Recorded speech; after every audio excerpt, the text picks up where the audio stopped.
Phishing, what used to be a basic email scam, has evolved into something so sophisticated, it can be hard to tell it apart from a legitimate form of communication.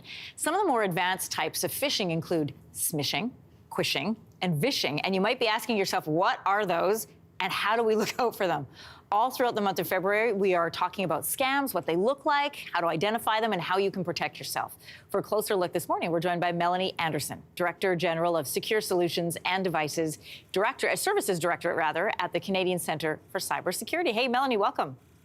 Good morning. Welcome. Thank you. Very happy to be here. I'm happy to have you because some of these terms I had never heard of, but let's start with smishing. What does that mean and what does it look like?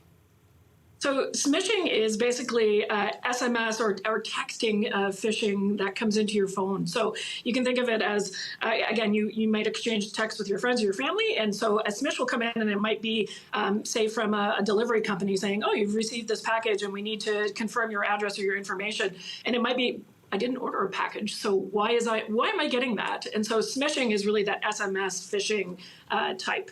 And so there are lots of things you can do to look out for that as well. How do you know if it's real versus fake? I mean, sometimes I'll get something like that from a bank that I don't bank at. I know that it's fake, but what if it comes from an institution I do use? So there are signs that you can look out for. You have to be really critical about what you're actually seeing. And so if you get something from a bank that you're not with, you can immediately delete that. Or more importantly, you can report it as spam. So specifically with text messages, you can actually forward it to 7726 or spam, and that will actually update your telecommunications provider and give them updates saying that this is spam. Other things you can look out for are spelling mistakes. Sometimes they might send graphics and they're very low quality. So anything, I always tell people to use their intuition and to really be critical about what they're seeing and receiving. And if it doesn't feel right, then don't open it. Again, report it or delete it. Melanie, really quickly, tell me what's that number again? And are you texting it there? Absolutely. So it's 7726 or spam.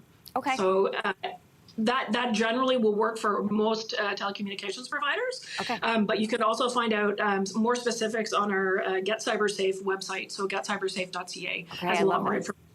Okay, let's move on to another new one, which is vishing. What is it? And what are the signs that you're getting vished?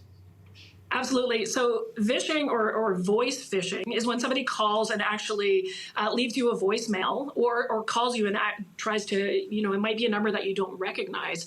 And so if you pick that up and maybe there's a noticeable delay on the other end or the voice quality is kind of degraded, that's when you know that it could be a vishing scam. And it's totally okay to hang up.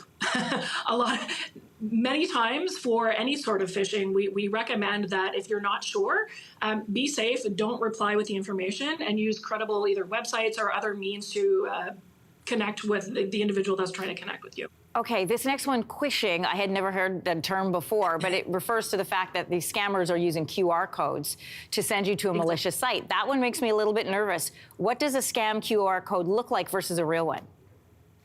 So a lot of times visually, they're going to look very, very similar.